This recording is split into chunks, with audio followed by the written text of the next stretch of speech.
Hello students, कैसे हैं आप सब लोग। उम्मीद करता हूँ सारे बच्चे बहुत ज़्यादा अच्छे होंगे, बहुत अच्छे से अपनी पढ़ाई को कर रहे होंगे।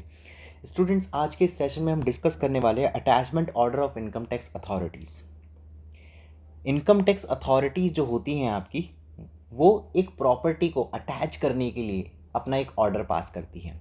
अब ये ऑर्डर बैंकिंग लॉज के अंदर किस तरीके से अपनी इफ़ेक्ट दिखाएगा और इस ऑर्डर से क्या होगा, तो आज की इस वीडियो में हम यही चीज़ डिस्कस करने वाले हैं। तो चलिए शुरू करते हैं ये वीडियो। और मेरा नाम है पंकज, तो चलिए शुरू करते हैं।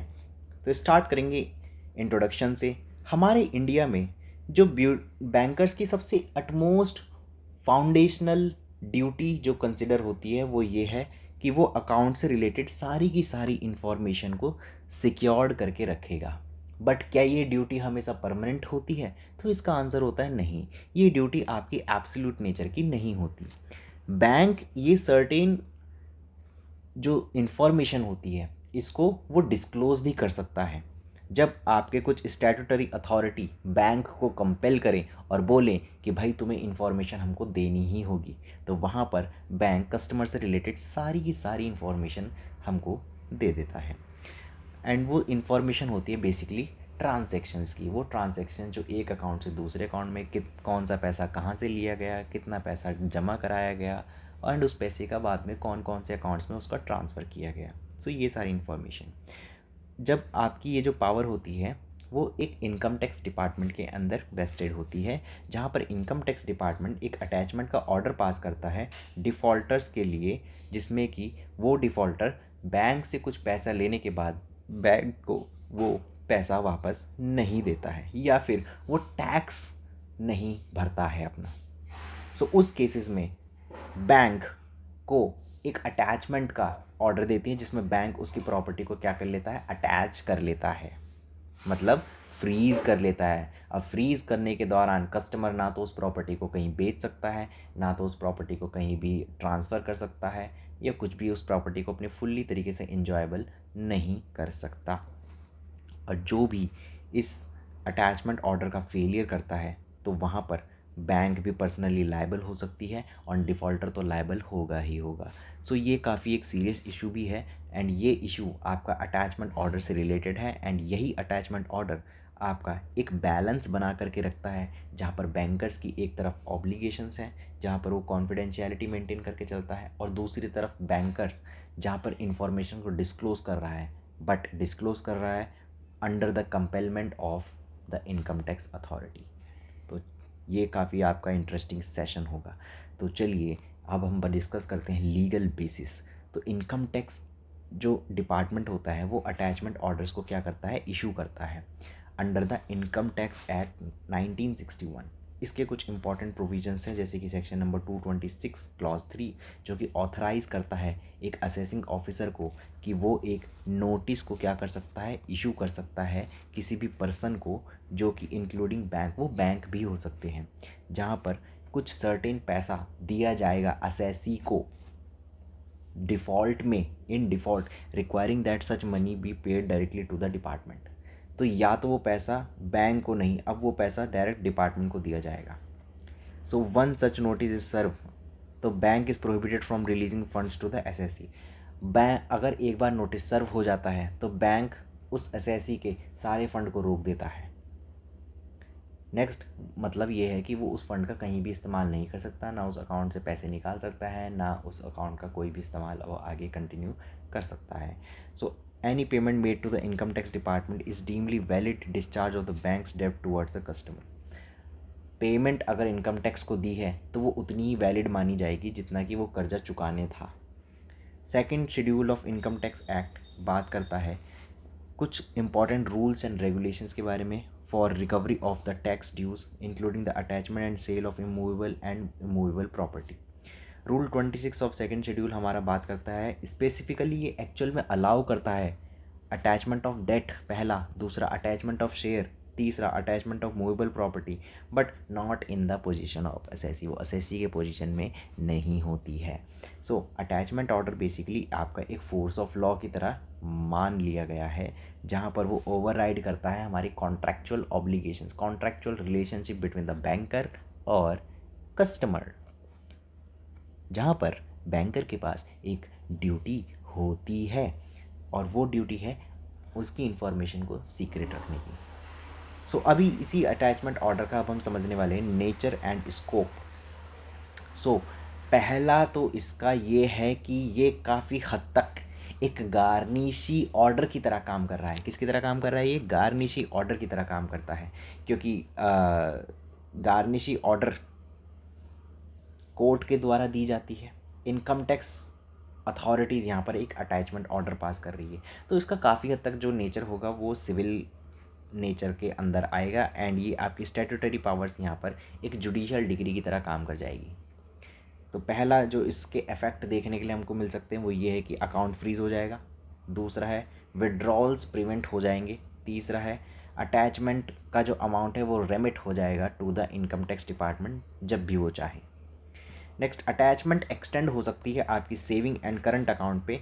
फिक्स डिपॉजिट के ऊपर भी हो सकती है। जब फिक्स डिपॉजिट आपका मैच्योर्ड नहीं है तब वो अप्लाई नहीं होगी, लेकिन फिक्स डिपॉजिट जब आपका मैच्योर हो जाए उसके बाद फिर ये अप्लाई हो जाएगी। तीसरा है इसमें recurring deposit and investment held with the bank, तो ये उनके ऊपर भी आपका अप्लाई होता है। इफेक्ट बात करेंगे अगर कस्टमर और बैंकर्स के रिलेशनशिप पे कि किस तरीके से इफेक्ट पड़ा है, तो एक बार अटैचमेंट ऑर्डर अगर आपका रिसीव हो जाता है तो उस केस में जो बैंक है वो चेक को डिसओन कर देगा। क्या कर देगा? चेक को डिसओन कर देगा, उसको ऑनर नहीं करेगा, उसको आगे प्रोसीड नहीं करेगा, साथ ही साथ विड्रॉल को भी आगे प्रोसीड नहीं करेगा एंड जितने भी सारे डेट्स हैं उन सबको वहीं पर रोक लेगा वो, मतलब कोई भी चीज़ आगे फर्दर प्रोसीड में नहीं जाएगी।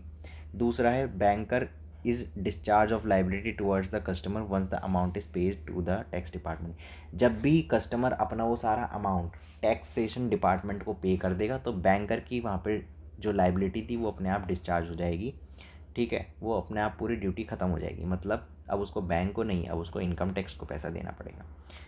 नेक्स्ट है कोई भी अगर वायलेशन होता है इस भी अटैचमेंट ऑर्डर का तो वो कहीं ना कहीं पर्सनली लायबल हो जाएगा वो व्यक्ति। तो ये काफ़ी इंटरेस्टिंग टॉपिक तो है ना। सो केस लॉस के बारे में बात करते हैं। Shanti Prasad Jain versus director of enforcement all India report 1962 supreme court 1764। तो सुप्रीम कोर्ट इस जजमेंट में क्या चीज़ हेल्ड करती है? वो ये हेल्ड करती है कि जो बैंकर्स की जो ड्यूटी है वो एक्चुअल में एक सीक्रेसी मेंटेन करने का काम करती है। सबसे पहली ड्यूटी तो वो डिस्क्लोज़र नहीं कर सकती, बट अगर अटैचमेंट की बात हो रही है तो वहाँ पर एक लॉफुल अथॉरिटी के द्वारा कंपेल किया जा रहा है जहाँ पर वो इन्फॉर्मेशन को डिस्क्लोज भी कर सकती है। दूसरा है Punjab and Sind bank versus union of India. इस जजमेंट के अंदर ऑनरेबल सुप्रीम कोर्ट ने ये चीज़ मानी कि एक बार अगर अटैचमेंट सर्व हो जाती है on a bank then the bank can not release fund to the customer.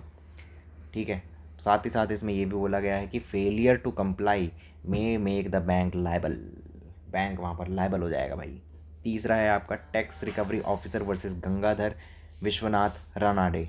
1998 का ये इंपॉर्टेंट लैंडमार्क जजमेंट है। तो सुप्रीम कोर्ट इस ऑनरेबल जजमेंट के अंदर ये चीज़ इस्टेब्लिश करती है और बताती है कि अटैचमेंट जो भी आपके second schedule of income tax act के अंदर की जाएगी वो एक स्टैट्यूटरी रेमेडी की तरह डील की जाएगी और यहाँ पर उस स्टैट्यूटरी रेमेडी के द्वारा कुछ सर्टेन गाइडलाइंस हैं इनकम टैक्स की जिसको फॉलो अप किया जाएगा और गवर्नमेंट का जो ड्यू है उसको बचा लिया जाएगा।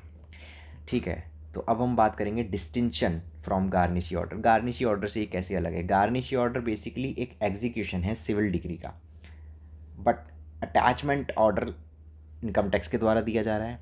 ठीक है, तो इसके पास में एक्चुअली में गवर्नमेंट रेवेन्यू को रिकवर करने के प्रोसेस के लिए काम होती है। तो दोनों का नेचर कभी ना कभी एक ही देखा जा रहा है क्योंकि दोनों की वजह से बैंक के अकाउंट तो फ्रीज हो रहे हैं और दोनों कहीं ना कहीं रिकवरी की बात कर रहे हैं। तो आई थिंक काफ़ी हद तक दोनों का नेचर सिमिलर तो है ही। नेक्स्ट है bankers duty on receipt of attachment order. So verify करता है पहले ऑथेंटिसिटी कि ये ऑथेंटिक है या नहीं।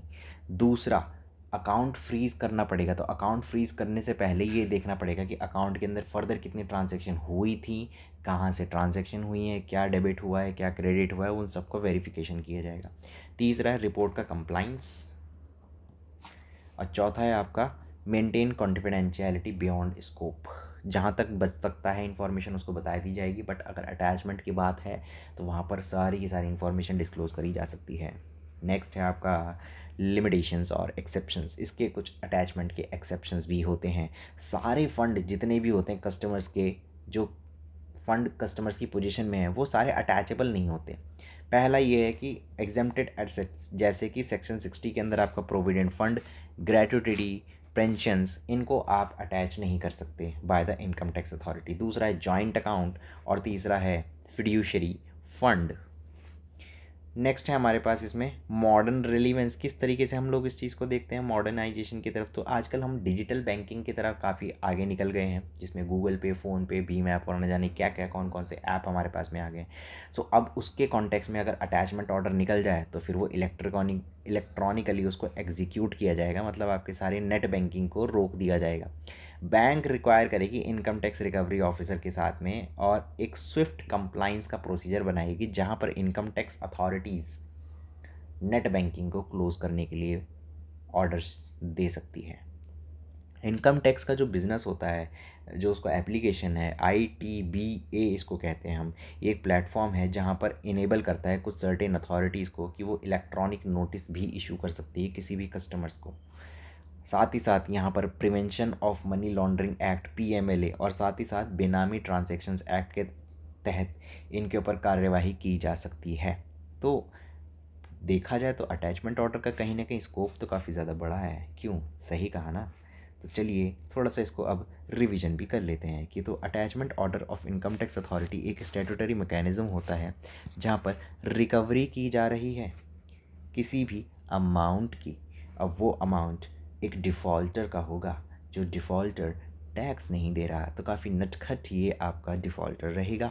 While it curtails the banker's ordinary duty to honour cheques and maintain the secrecy, but कहीं ना कहीं इसके लीगल ओवरराइडिंग इफेक्ट तो हैं ही, और इसी लीगल ओवरराइडिंग इफेक्ट के तहत कस्टमर्स अपना पैसा देगा तो वो एक लीगली बाउंड नेचर का रहेगा, जहाँ पर कस्टमर पैसा देना ही पड़ेगा। ठीक है, और बैंक के लिए भी काफ़ी अच्छी बात तो है ही, कहीं ना कहीं प्रोटेक्टेड तो है भी वो भी। ठीक है, और वो भी अपनी लाइबिलिटी से बच रहा है कहीं ना कहीं। तो it's a very good option I think, attachment order by the income tax authorities, right.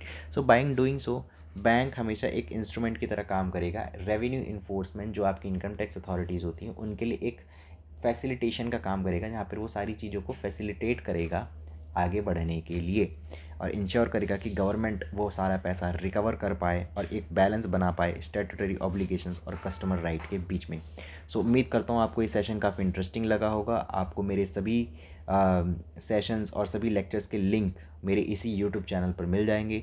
So students, मिलते हैं अगले सेशन में, तब तक के लिए टेक केयर, गुड बाय और अच्छे से पढ़िए।